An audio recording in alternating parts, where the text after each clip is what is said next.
ตัวฝ่าดินสลายน้องบอกหักอ้ายบ่มีมือเปลี่ยนเดือน6ฝนมาเดือน2พรรษาความกันใส่บาตรอันคิดทานทำบุญรวมสร้างให้ตัดเขามันแก่ต้องเขียนไว้บนเตียงนอนหักนี้เล่นลอนเพียงอ้ายตอนนี้เป็นเพียงฝันที่จางหายเมียของอ้ายไม่มีคนใหม่น่ายังน่าเห็นใจทิ้งอ้ายไว้เสียงทวนบ่มีกูนั่งกอดเขาอยู่ทุกมือบ่มีแห่งสู่เหมือนเพิ่นก่อนแนวบนหัวเตียงนอนหักเลียนกันนอนที่น้องเขียนไว้ยิ่งอ่านยิ่งซ้ำใจนอนของไอ้เตือนใจให้เจ้าของ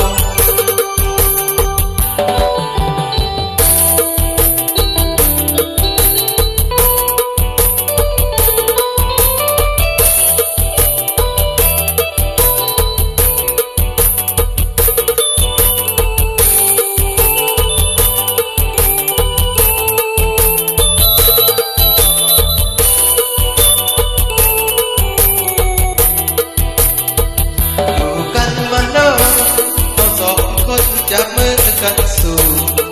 ถ้านั้นว่าต้องเลิกดู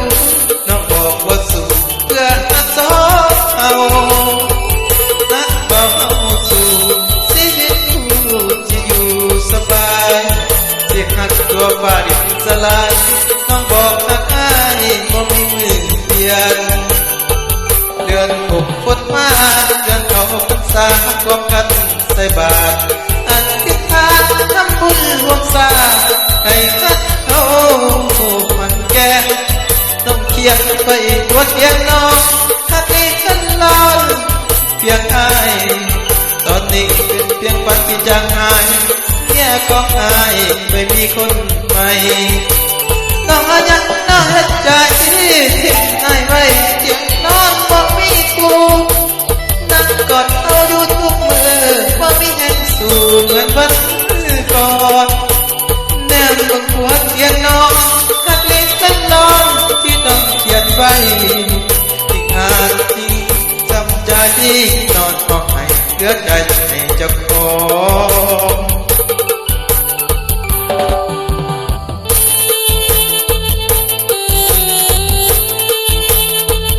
rất là quan trọng thì đó nào được giá trịเอาขึ้นกว่าไร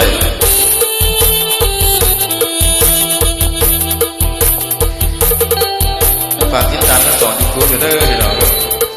เห็นแล้วอย่าลืมกดไลค์กดแชร์กดติดตามเพื่อเป็นกำลังใจให้ทีมงานอิเล็กโทรนวงหน่อย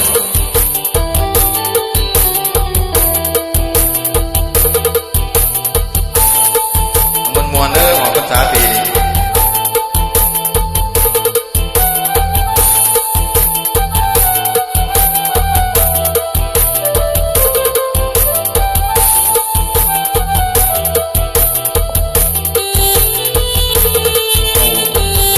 สาวสีมันดอนอาจารย์เพชรวารีบริมาเลยเป็นผลงานของอาจารย์เพชรวารีสาวสีมันดอนว่าประทานให้เขาคู่กันมีความสุขนี้ทุกครอบครัวเมียลูกอยู่สบายขอบใจน้องหลายๆที่บ่อายเป็นคนหักหามหลายปีหมดผ่านยืนจนขาสั่นสู่ทุกกันมาตอนนี้สุขดีแล้วนะได้ลังปรารถนาที่สองเขาตั้งมีรถมีบ้านมีกันสร้างจังคนอื่นเขาขอบใจเด้อความหักสองเอาที่สวรรค์แต่พอมันถึงจุดเจ็บน้ำตำเล็บแทงใจแตกละแน่เมื่อขาดทำแค่แก่แตกยิ่งใครเกิน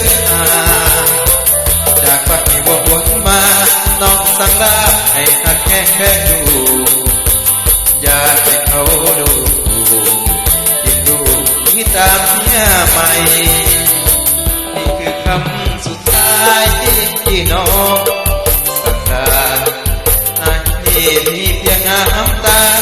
ความเสียใจที่เอาคืนบ่ได้ต้องสิ้นลมหายใจนอนหงายไว้ร่างกันที่วิญญาณลูกเอ๋ยหยุดสาอย่าทนให้คนหมดสุดสัใจแค่จะบ้าปวงหากสุดมือที่หักขาดเมียหวังเบื้องดวงใจของอ้ายจุดธูปอธิษฐานวิญญาณอยู่สวงสวรรค์ศาสนามีคอยพบกันคอยพบกันเลือกคนดีของ